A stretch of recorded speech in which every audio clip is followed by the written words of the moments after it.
Puji Tuhan, selamat malam teman-teman yang akan bergabung dalam pembelajaran kita malam ini. Sebelum kita mulai, kita akan bersatu dalam doa. Mari kita berdoa.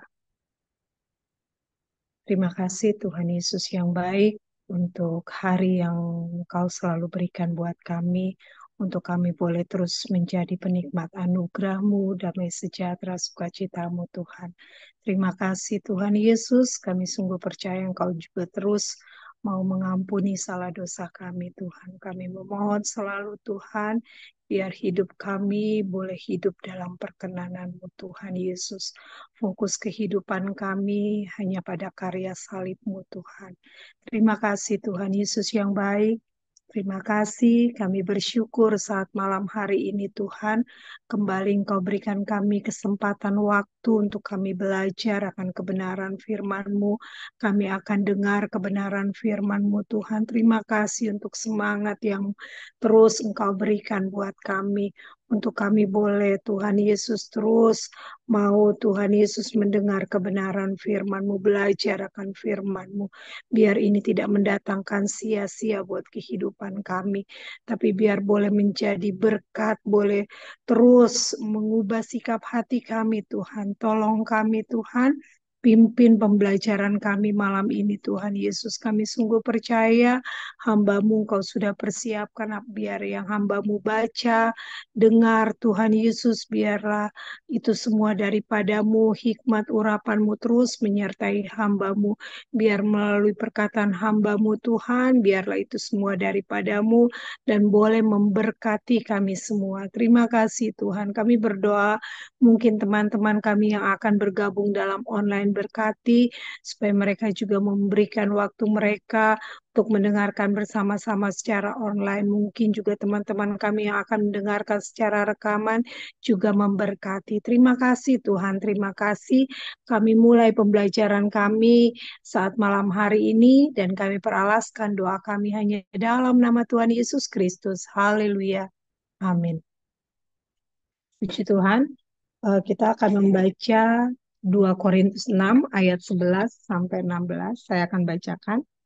Hai orang Korintus, kami telah berbicara terus terang kepada kamu, hati kami terbuka lebar-lebar bagi kamu, dan bagi kamu ada tempat yang luas dalam hati kami. Tetapi bagi kami hanya tersedia tempat yang sempit di dalam hati kamu. Maka sekarang, supaya timbal balik, aku berkata seperti kepada anak-anakku, bukalah hati kamu selebar-lebarnya. Janganlah kamu merupakan pasangan yang tidak seimbang dengan orang-orang yang tak percaya. Sebab persamaan apakah terdapat antara kebenaran dan kedurhakaan, atau bagaimanakah terang dapat bersatu dengan gelap? Persamaan apakah yang terdapat antara Kristus dan Belial? Apakah bagian bersama-sama orang percaya dengan orang-orang tak percaya? Apakah hubungan bait Allah dengan berhala? Karena kita adalah bait dari Allah yang hidup menurut firman Allah ini. Aku akan diam bersama-sama dengan mereka dan hidup di tengah-tengah mereka, dan aku menjadi Allah mereka dan mereka akan menjadi umatku. Tuhan.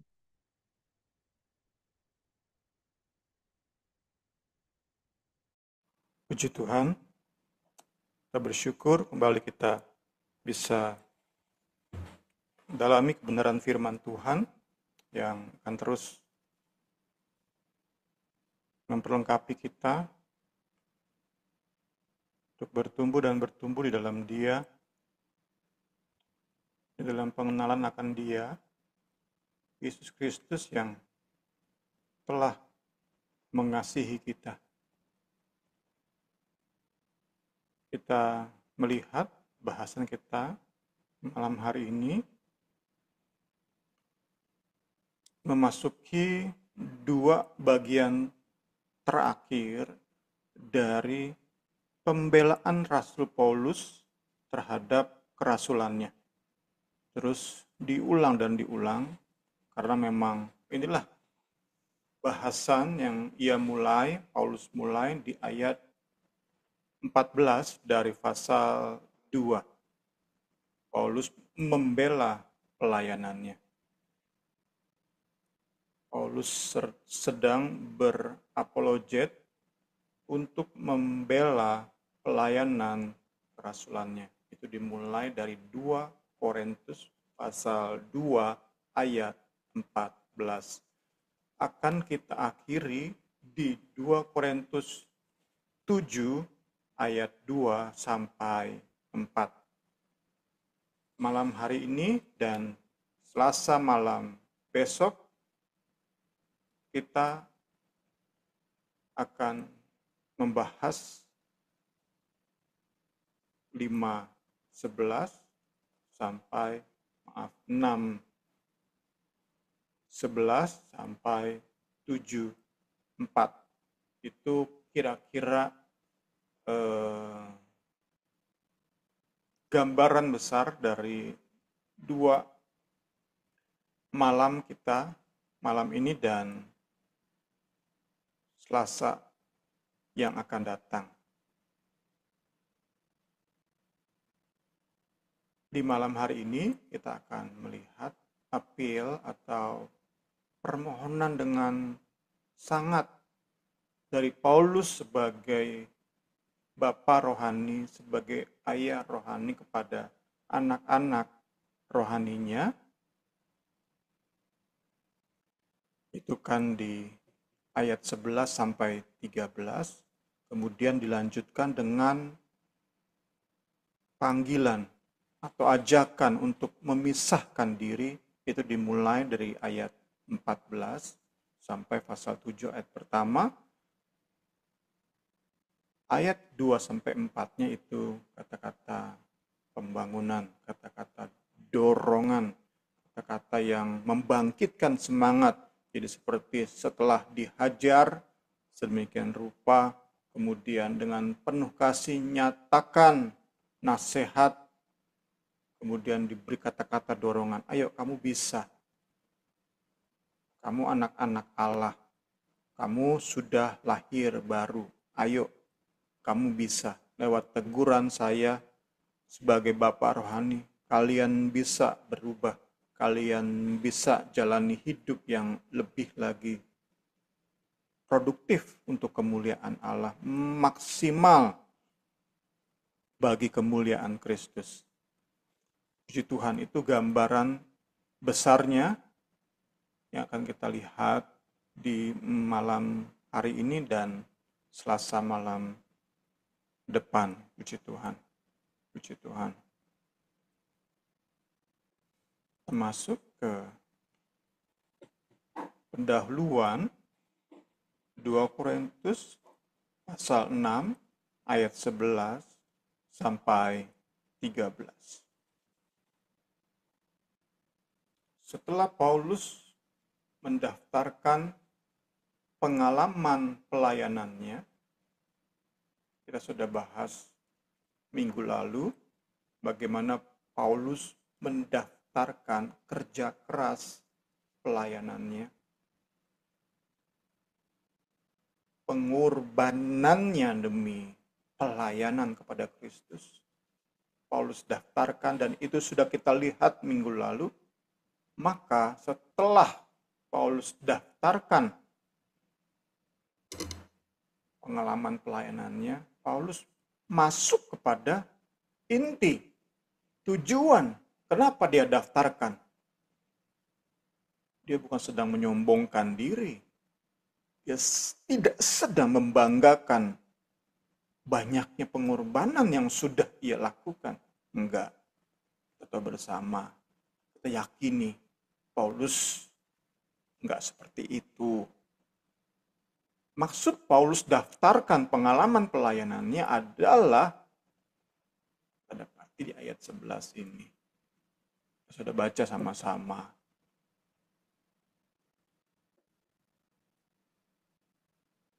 Menunjukkan hati yang begitu rindu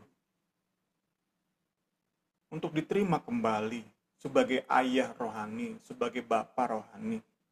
Karena itulah Paulus daftarkan pengalaman pelayanannya yang membuktikan bahwa ia benar-benar rasul. Jemaat Korintus, kalian gak perlu ragu. Aku ini bapa rohani bagi kalian. Nah itu 11-13 itu sebuah nasihat personal. Nasihat yang disertai dengan emosi. Sebagai ayah yang dilukai hatinya oleh anak-anak rohaninya. Jadi sekali lagi kita mau pastikan sama-sama bagaimana Paulus daftarkan kesusahan-kesusahan dalam pelayanannya nggak pernah dimaksudkan untuk dia menyombongkan diri.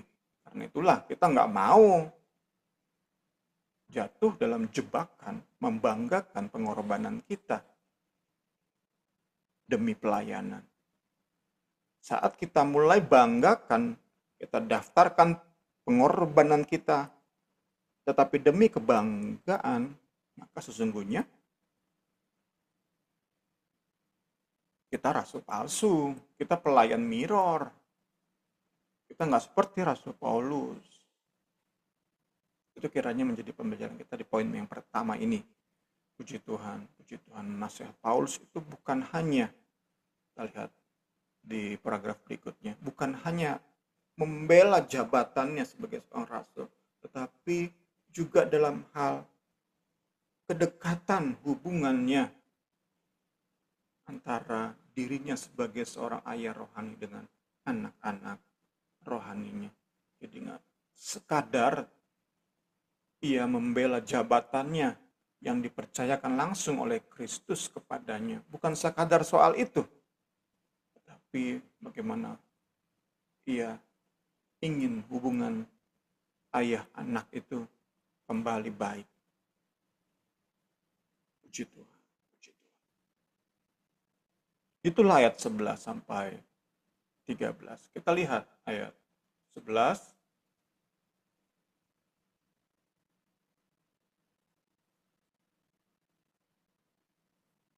Sebelum masuk, kita simpulkan dulu pendahuluannya dengan ayat berikut. 6, saya bacakan dalam firman Allah yang hidup. Dengan kehidupan kami yang patut, dengan pengertian kami akan Injil, dan dengan kesabaran kami telah membuktikan bahwa kami benar-benar pelayan Allah, Rasul Kristus, sesuai dengan pengakuan kami. Paulus ingin bilang, dengan moral dan etika yang saya jalani, dengan pengertian saya akan Injil sejati, dengan kasih dan sabar saya terhadap kalian, itu membuktikan bahwa benar hati Allah itu ada di hidup kami. Kami benar-benar pelayan Allah.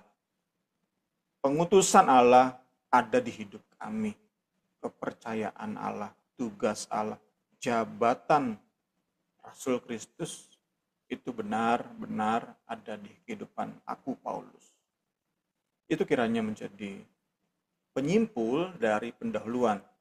Kita masuk ke ayat 11-nya.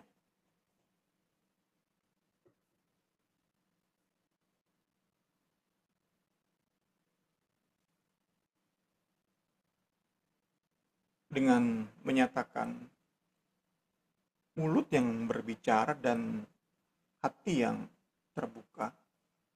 Mulut menyampaikan apa yang ada di hati. Itu yang Paulus sebut dengan kami telah berbicara terus terang kepada kamu. Hati kami terbuka lebar-lebar bagi kamu. Jadi gambarannya mirip. Mulut yang terbuka memohon, ayo kembali, terima aku sebagai Bapak rohanimu. Mulut yang terbuka itu sama dengan hati yang terbuka. Ayo bertobat, aku gak akan menolak kalian sebagai anak-anakku. Ayo bertobat. Mulut yang terbuka lebar sama dengan hati yang terbuka lebar. Itu gambaran yang Paulus berikan di ayat ini. Mulut yang berbicara dari hati yang menerima, mau menerima, terbuka lebar menerima.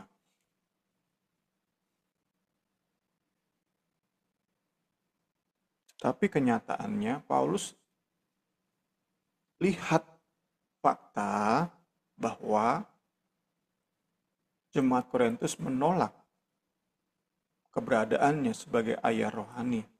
Paulus melihat jemaat Korintus menolak jabatan rasul. Jemaat Korintus melihat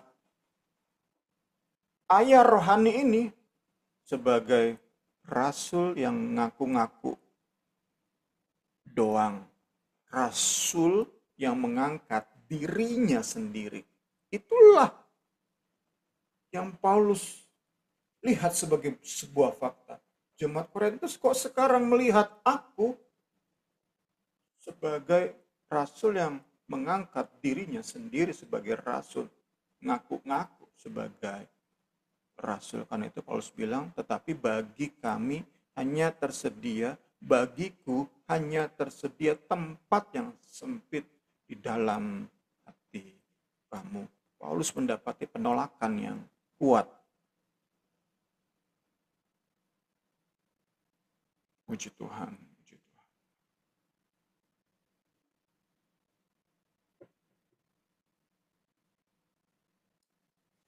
Ada kemungkinan kita mau melihat 2 Korintus 11 ayat 11.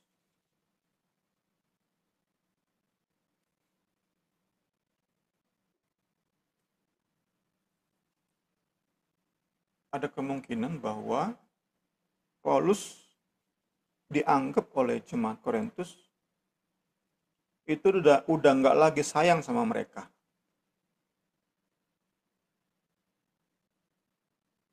Karena itu Paulus tegaskan, enggak kok, hatiku tetap untuk kalian.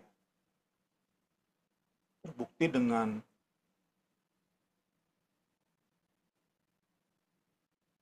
sebegitu berusahanya Paulus mendaftarkan, kan Paulus nggak perlu itu, mendaftarkan pelayanan atau pengalaman pelayanannya, susah payah pelayanannya, kerja keras pelayanannya, Paulus nggak perlu. Tetapi itu menjadi bukti bahwa ini loh caraku untuk menunjukkan kasihku kepada kalian. Karena sekali lagi Paulus melihat jemaat Korintus tampak-tampaknya menganggap Paulus kurang mengasihi mereka.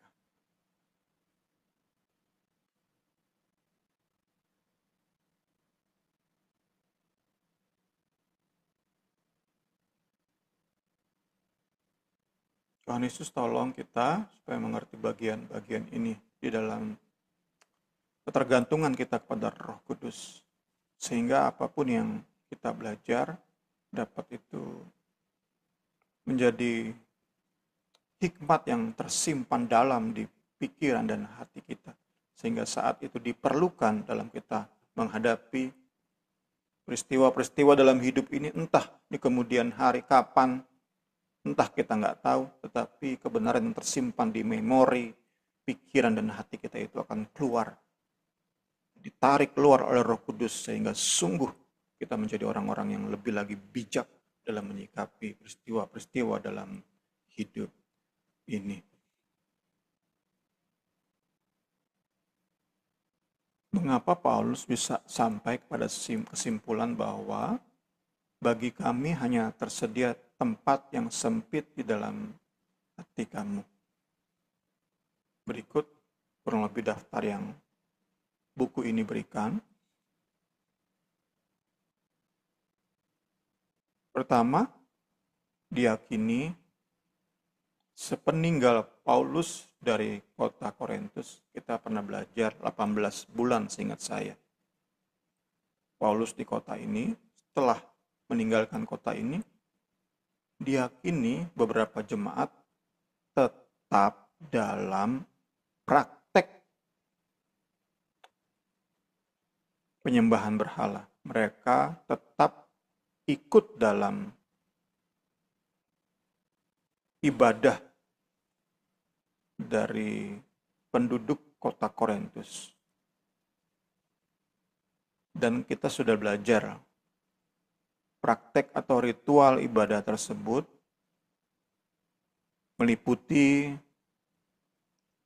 seks dengan imam-imam kuil berhala. Imam-imam berarti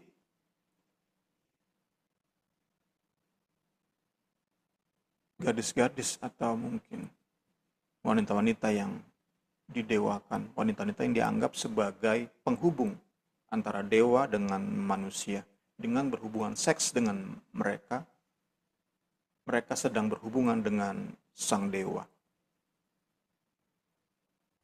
Diyakini beberapa jemaat tetap melakukannya sepeninggal Paulus dari kota Korintus. Itu membuktikan apa yang disampaikan Paulus mereka tolak.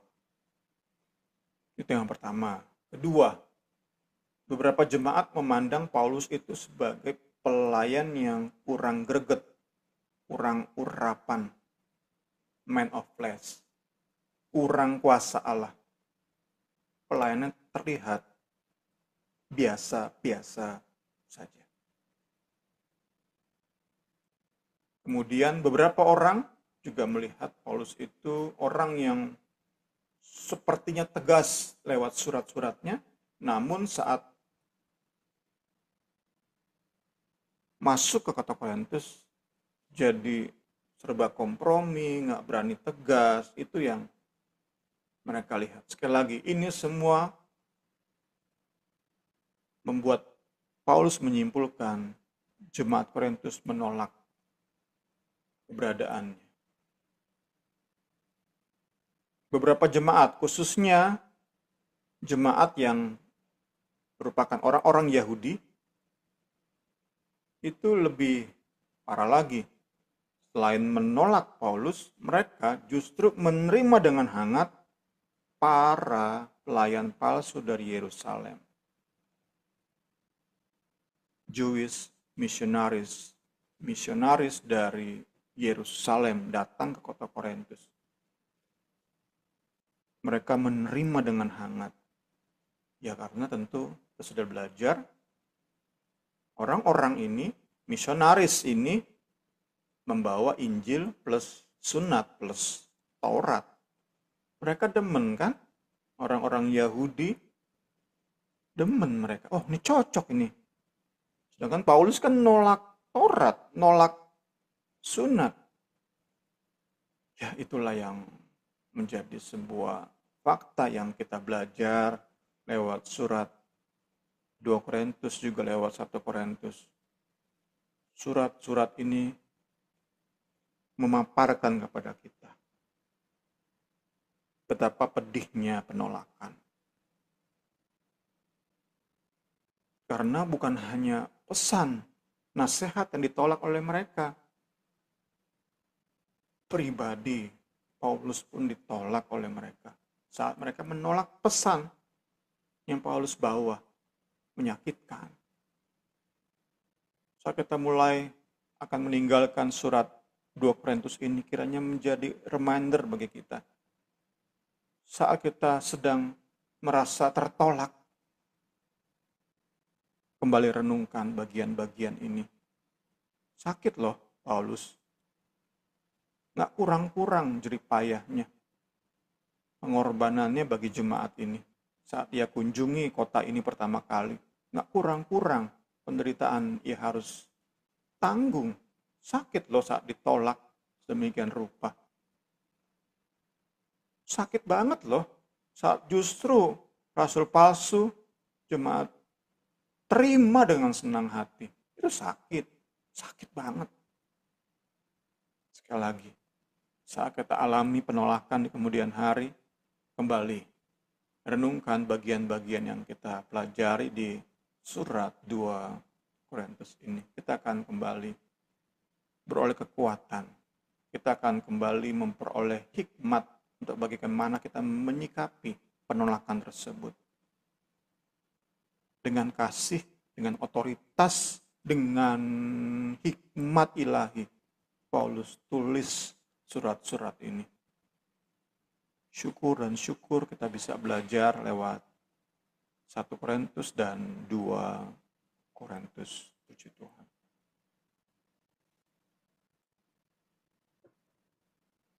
Dasar masuk ayat 13 dari permohonannya, maka sekarang supaya timbal balik. Itu dasar pertama, timbal balik. Dasar kedua adalah hubungan orang tua dan anak. Nasihatnya adalah, bukalah hati kamu selebar-lebarnya. Puji Tuhan.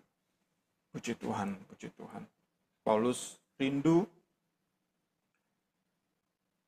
panjang lebar ia membela kerasulannya, itu diterima dengan pengakuan kembali bahwa memang rasul, bahwa memang pesan yang Paulus bawa benar-benar dari Allah. Jadi setiap nasihat, setiap khotbah yang bertolak belakang dengan apa yang Paulus beritakan, Paulus harap jemaat Korintus tolak semua itu. Meski ini rasul-rasul palsu dari Yerusalem datang dengan mujizat, datang dengan nubuat, datang dengan bahasa roh, Paulus sangat amat rindu jemaat Korintus menolak pesan mereka.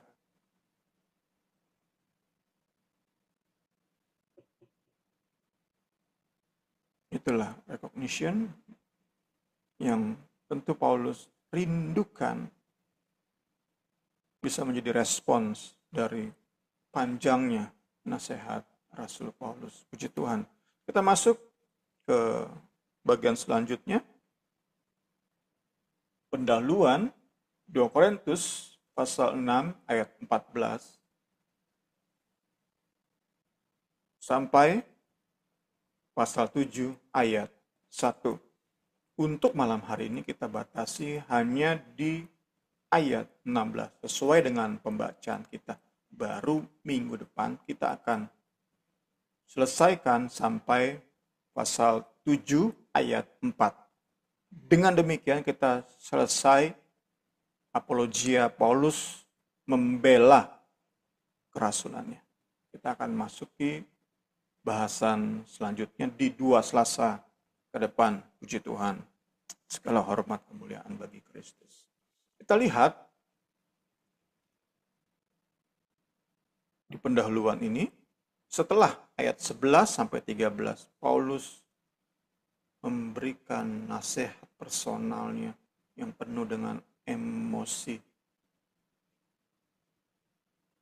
Paulus seperti lompat ke bahasan yang tampaknya berbeda.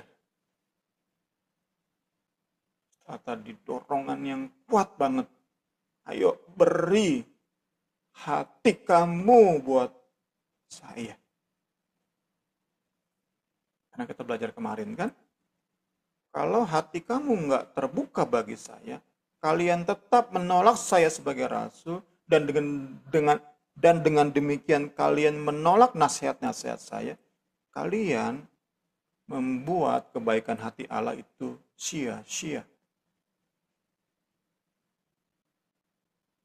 Kalian kembali menempatkan diri sebagai musuh Allah yang nggak mau didamaikan dengan Allah.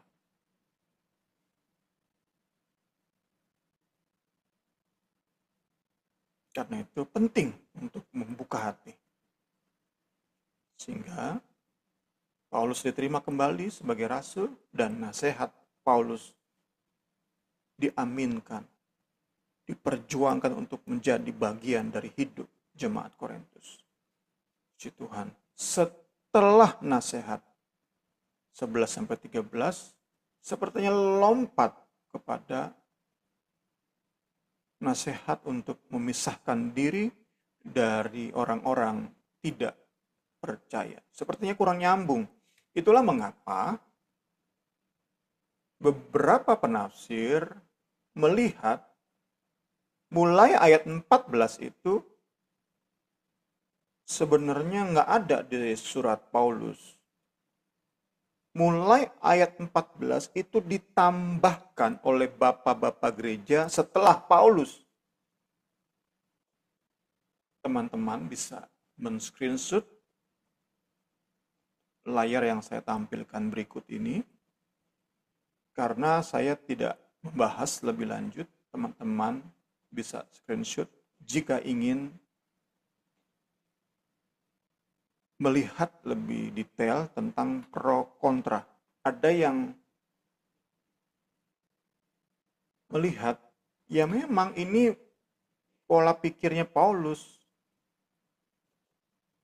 Ada yang nolak, ada yang ini ditambahkan oleh bapak-bapak gereja setelah Paulus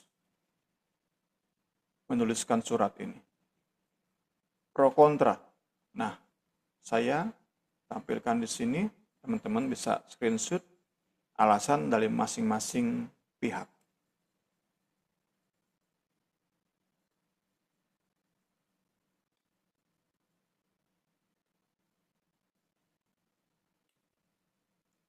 Ya, kita melihat langsung kepada penafsiran yang buku ini pegang. Buku ini meyakini itu nggak ditambahkan, tetapi memang Paulus yang menulis. Nah, pertanyaan adalah, mengapa Paulus habis bahas tentang pembelaannya terhadap kerasulannya, bahas tentang rasul-rasul palsu, rasul-rasul tiada tara, para pelayan mirror, kenapa kemudian sepertinya lompat pada nasihat untuk memisahkan diri dari kenajisan. Mengapa sepertinya lompat? Mengapa nasihat-nasihat di ayat 14 dan seterusnya ini ditaruh Paulus di tempat ini? Kenapa? Itu yang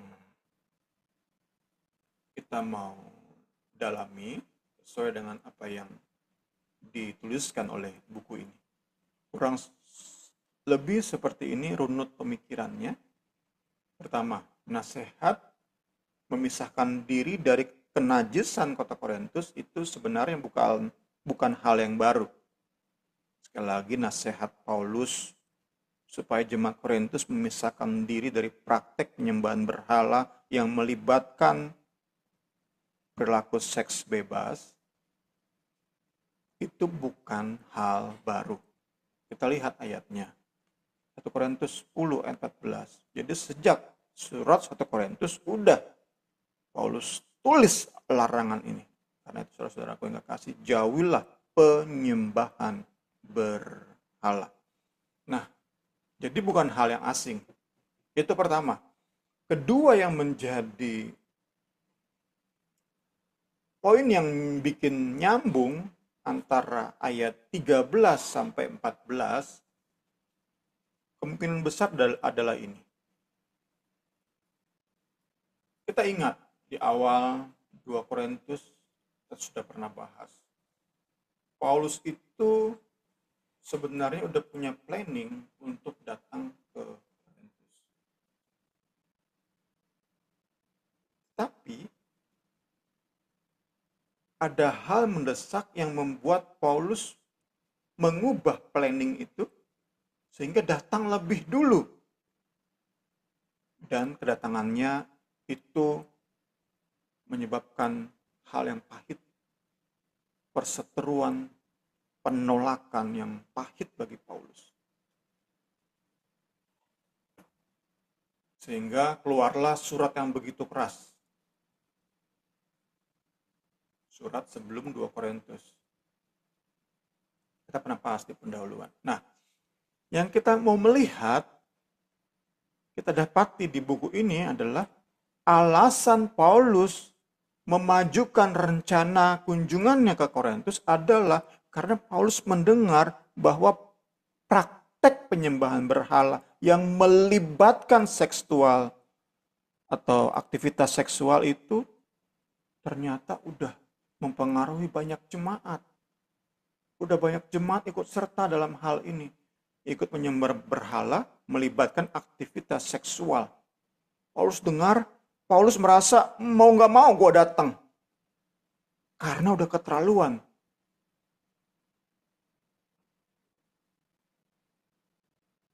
Nah, itu yang bisa menjadi rantai yang menyambung ayat 13 dan 14.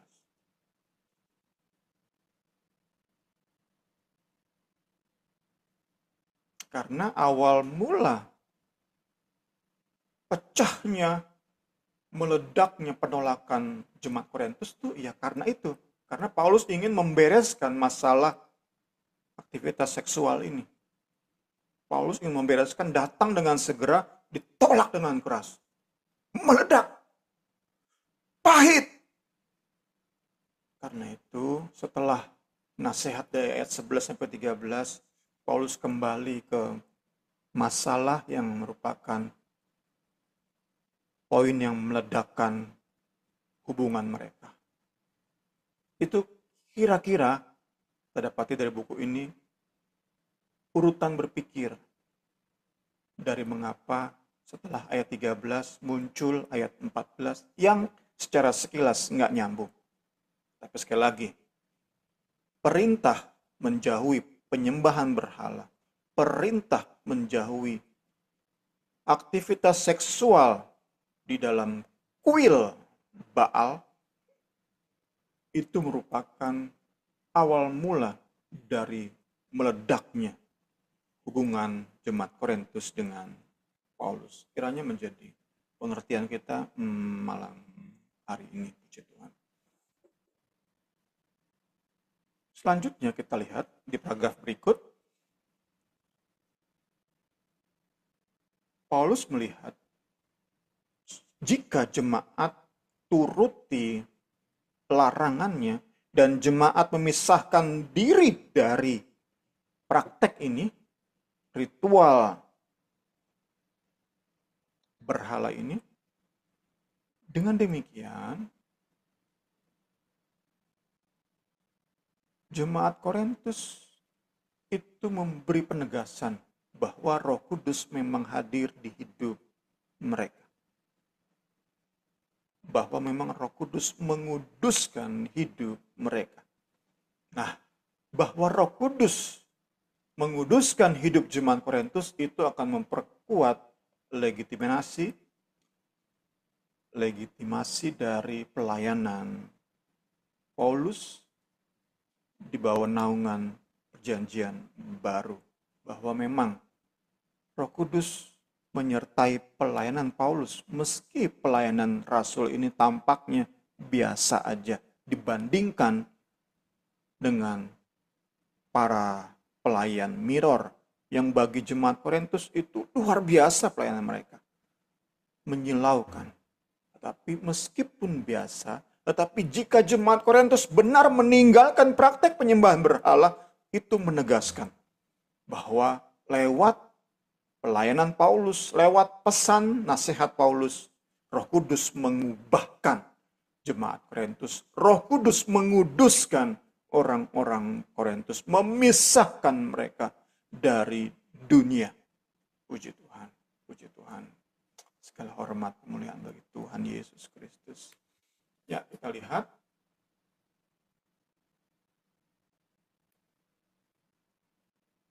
Ada 5 secara struktural.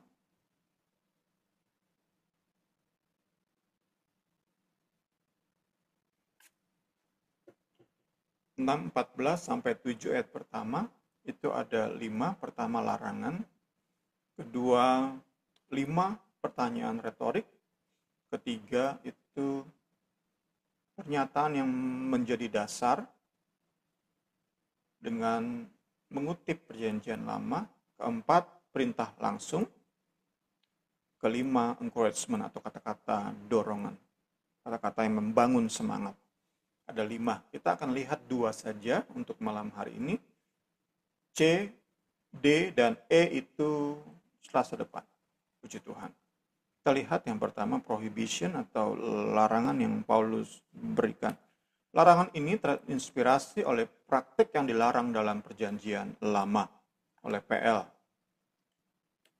Pertama, di Imamat 19 ayat 19. Kamu harus berpegang pada ketetapanku.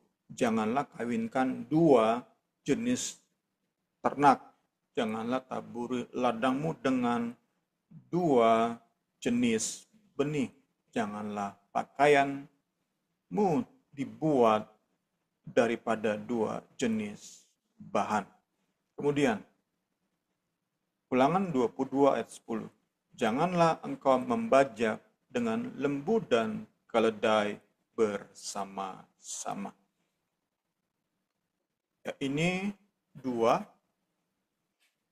ayat di Perjanjian Lama yang diyakini Paulus gunakan untuk menulis larangan berikut. Janganlah kamu merupakan pasangan yang tidak seimbang. Orang percaya dan orang tidak percaya itu bagaikan pertama tadi ternak yang berbeda jenis, benih yang berbeda jenis, dan bahan yang berbeda jenis.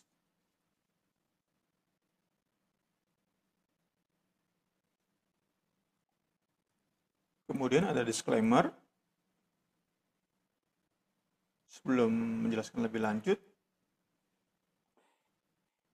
Dengan melarang jemaat Korintus menjadi pasangan yang tidak seimbang, bukan berarti Paulus melarang mereka bergaul dengan orang-orang dunia. Ini dasarnya. Dalam suratku telah kutuliskan kepadamu supaya kamu jangan bergaul dengan orang-orang cabul. Yang aku maksudkan bukanlah semua orang cabul pada umumnya dari dunia ini, atau dengan semua orang yang kikir dan penipu, atau dengan semua penyembah berhala. Karena jika demikian kamu harus meninggalkan dunia ini. Kita bahas kemarin di khotbah. Membentuk bubble sendiri, membentuk kampung sendiri, kampung Kristen. Meninggalkan dunia ini. Enggak seperti itu yang Paulus maksud. Saat ia melarang kamu jemaat Korintus merupakan pasangan yang enggak seimbang. Jadi diyakini oleh buku kita ini, saat Paulus bilang, kamu jangan seperti lembu yang satu kuk dengan keledai. Itu maksudnya jangan ikut serta dalam ritual penyembahan berhala yang melibatkan aktivitas seksual. Jangan kamu sama dengan jemaat Korintus lainnya dalam hal ini. Ya, kalau kita mau renungkan sedikit tentang metafora ini, saat kita orang percaya satu kuk dengan orang percaya, itu kita akan menghasilkan perkara-perkara besar. Sama orang lahir baru, satu kuk kita bekerja sama, sehati, itu menghasilkan perkara-perkara besar. Nah, jika yang terjadi sebaliknya, maka rancangan-rancangan besar Allah itu menjadi kegagalan dalam hidup kita. Kita nggak menerima. Ini bisa kita perluas. Kalau dalam konteks Korintus hanya satu poinnya. Menjalani hidup dengan pasangan yang tidak seimbang itu hanya satu poinnya. Mereka terlibat dalam penyembahan berhala dengan orang-orang Korintus lainnya. Kalau kita mau perluas, itu bisa hubungan suami istri. Kita nggak akan maksimal jalin rumah tangga kita. Kalau kita satu kuk dengan orang yang nggak percaya, timpang keluarga kita. Perluas lagi persahabatan, perluas lagi hubungan bisnis. perluas lagi kerjasama pelayanan. Kita bisa perluas. Kalau kita mau janji-janji Allah digenapi dalam persekutuan kita, dalam kerjasama kita, mari cari pasangan yang seimbang, kerjasama dengan mereka. Mungkin dalam ukuran manusia kita berbeda jauh dengan orang ini. Berbeda suku, pendidikan, kekayaan, dan lain sebagainya. Berbeda jauh mungkin menurut ukuran manusia. Tapi saat sama-sama lahir baru, mau cinta Tuhan, mau dalami firman, inilah pasangan seimbang di mana kita bisa menerima penggenapan janji-janji Allah secara maksimal. Tuhan Yesus tolong kita semua. Puji Tuhan. Sudah menit ke-48 dari jam 8. Kita akan akhiri sebentar lagi. Puji Tuhan, kita masuk ke 5 pertanyaan retorik. 5 pertanyaan retorik. Kita sudah terus belajar. Pertanyaan retorik itu Paulus gunakan untuk menegaskan poin-poin yang ia telah menyatakan. Jadi memang Paulus ini seorang filsuf ya. Kalau kita bandingkan sekarang dengan Rocky Gerung ya, yang bisa menyampaikan sebuah ide itu dengan kata-kata yang dirangkai sedemikian rupa, sehingga pesan yang ia ingin sampaikan itu sulit kalau nggak bisa dipahami, karena dirangkai sedemikian rupa. Demikian pula Rasul Paulus.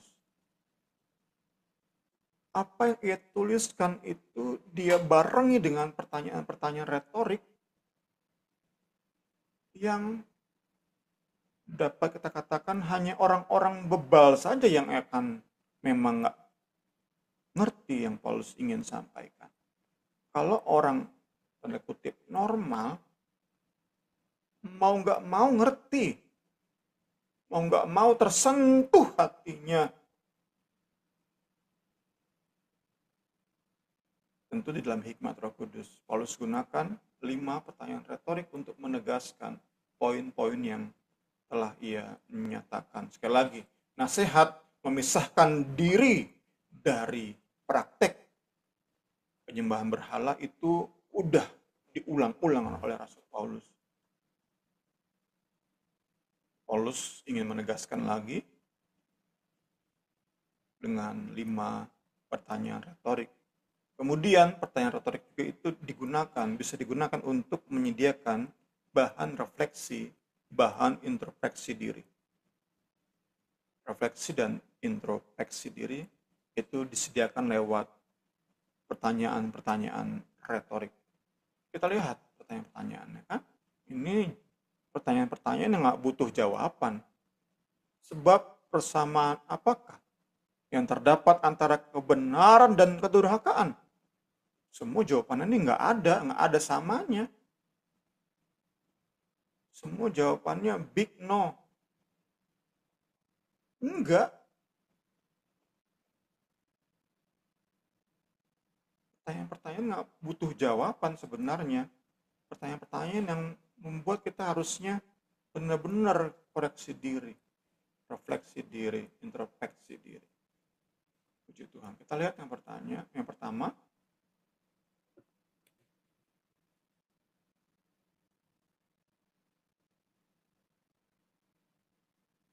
Tidak ada persamaan antara kebenaran, ini menunjuk kepada etika Kristen, dengan hidup tanpa hukum.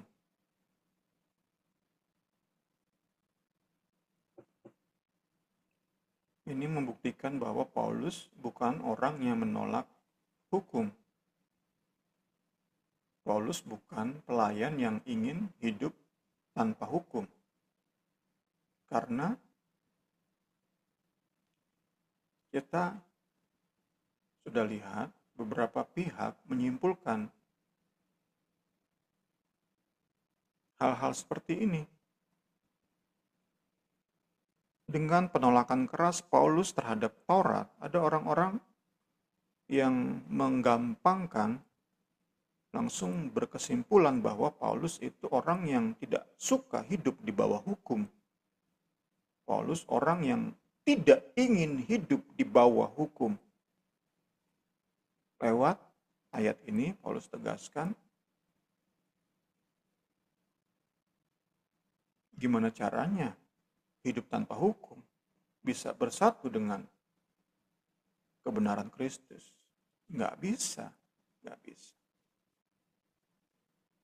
Bagaimana mungkin hati yang rindu menaati firman karena cinta kepada Kristus itu disatukan dengan hati yang berfokus pada diri sendiri. Suami kerjaannya mementingkan diri sendiri, ngejar bagaimana memuaskan hobinya. Maka si istri yang terus berusaha senangkan hati Kristus itu akan menderita. Sudah pasti. Pasti. Nggak seimbang. Karena nggak ada persamaannya memang. Kemudian kedua, C ya. Terang dan gelap. Bagaimana mungkin bersatu? Bagaimana mungkin terang dan gelap itu berfellowship? Kalau kita sekarang ini hitam dan putih nih baju saya ini. Abu-abu dan putih daya masih bisa indah. Ada baju orang-orang hitam putih. Tapi tidak di realita rohani. Nggak bisa gelap dan terang itu berfellowship. Yang ada adalah saling meniadakan. Saat terang itu masuk, gelap menyingkir. Ketiga, persamaan apakah yang terdapat antara Kristus dan Belial? Dalam literatur Yahudi, Belial itu mewakili musuh Allah. Opponent of God. Oposisinya Allah. Ya, sekali lagi, dua pihak yang berseteru, bagaimana mungkin berfellowship, bagaimana mungkin bekerja sama untuk menghasilkan perkara-perkara besar.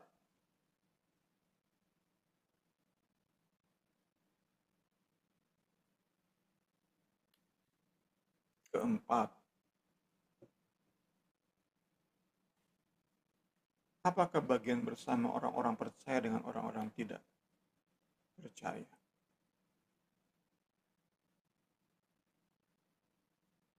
Dibandingkan secara tajam setelah tadi Kristus dan Belial langsung masuk. Kristus itu orang percaya, Belial itu orang-orang nggak percaya. Bagaimana bisa bekerja sama?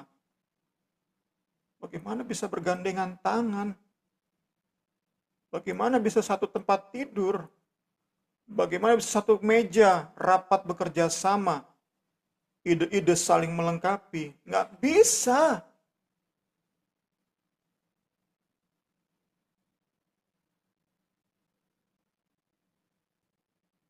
Terakhir 16a, apakah hubungan bait Allah dengan berhala? Seperti halnya di PL, nggak mungkin berhala-berhala dari bangsa-bangsa kafir, bangsa-bangsa di luar Israel itu dibawa kepada bait Allah. Nggak mungkin. Itu penghinaan. Ada memang raja-raja Israel, Yehuda yang berbuat seperti itu. Tetapi itu bentuk penghinaan.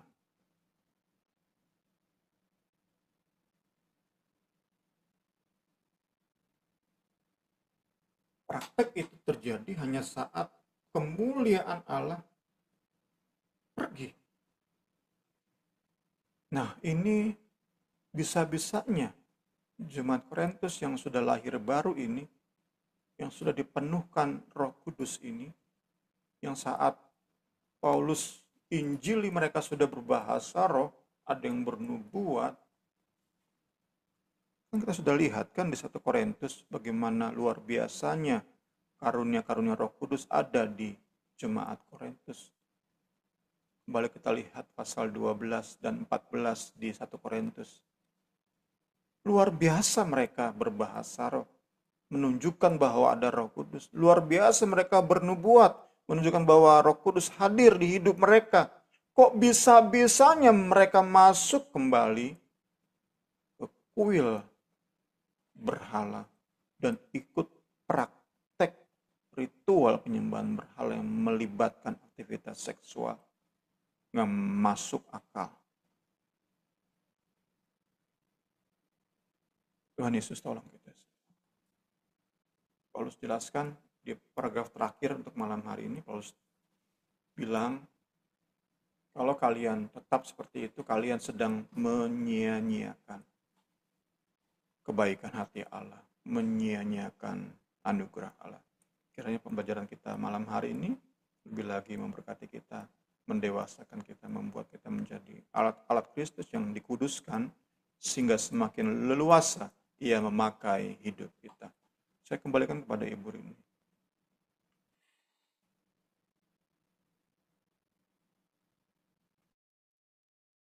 Ya, puji Tuhan.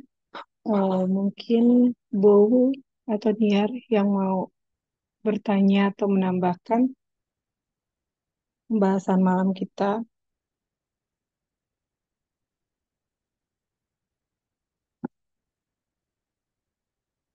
Nggak ada nih. Oke. Kalau nggak ada, nanti saya minta Bowu Rora yang tutup dalam doa.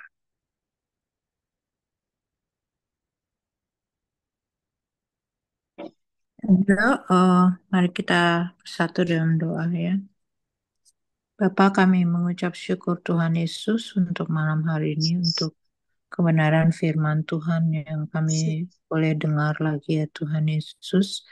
Belajar dari pengalaman Paulus, bagaimana dia ditolak Tuhan, bagaimana apa Injil yang dia bawa, yang dia beritakan, mengalami penolakan Tuhan, tidak hanya pribadinya Tuhan Yesus. Terima kasih bahwa apapun yang kami alami Tuhan Yesus tidak ada bandingannya Tuhan dibandingkan dengan Paulus alami pada masa itu. Kalau kami lihat masa sekarang ini Tuhan Yesus, kami juga diperhadapkan dengan eh, cinta-cinta yang tidak seimbang Tuhan dengan rekan sekerja kami Tuhan Yesus, dengan komunitas kami Tuhan Yesus, dan itu membuat kami juga perasaan kami seringkali terluka Tuhan Yesus, sering kami bergumul, terlebih kalau mereka juga yang belum mengenal firman Tuhan. Kami rindu Tuhan Yesus oleh kebenaran firman-Mu pada malam hari ini, oleh teladan Paulus Tuhan Yesus, juga karena kasih karunia-Mu Tuhan, belas kasihan-Mu buat kami juga mendapatkan kekuatan Tuhan Yesus, dan terus tetap tekun di dalam pelayanan jiwa-jiwa yang bawa mereka kepada Engkau Tuhan Yesus, sekalipun mereka belum mengenal Injil Tuhan, tapi oleh pengharapan kami kepada Engkau Tuhan Yesus, kami boleh Tuhan melihat kemenangan itu Tuhan Yesus, kami boleh melihat jiwa-jiwa yang diubahkan perlahan demi perlahan ya Tuhan Yesus, dan itu kemuliaan itu kembali hanya bagi-Mu Tuhan Yesus.